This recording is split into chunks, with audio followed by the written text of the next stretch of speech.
շատերը կասեք, մենք ունենք մի հատ մեծ խնդիր ընդհանուր երկրի մասշտաբով, դա մեր անվտանգությունն է։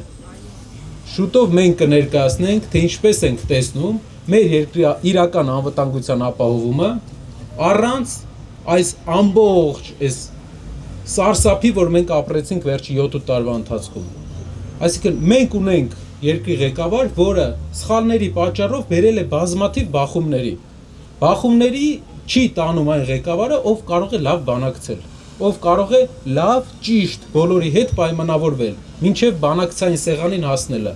Մենք տեսանք մի օրինակ, վերջի հարցազրույցից երևի մարդիկ կան լսել են, երբ որ Վրաստանը համարյա մոտ էր նոր պատերազմի 5-6-4 տարի առաջ, բայց այդ երկրի ղեկավարը այնպես պայմանավորվեց, որ այդ երկիրը զերծ մնաց ռուս-ուկրաինական պատերազմի մաս դառնալուց։ Մեզ պետք է ղեկավար, որ հեռու տանի մեզանից է սարսափը։ Ամեն օր նոր վտանգ, մեզ վախեցնում են, հեսա եթե սա չանենք, կսկսեն, նա չանենք, կսկսեն։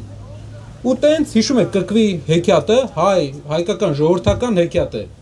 որ մի ձագիթ տուր, երկրորդ ձագիթ տուր, երրորդ ձագիթ տուր, տենց չի լինում։ Վերջում կանչեցին, հիշում եք, աղվեսին ով քշեց։ Այո։ Շնորհակալ եմ բոլորից։ Ուժեղ Հայաստան կլինի բոլորիս աշխատանքի ու պայքարի եւ համառության արդյունքում։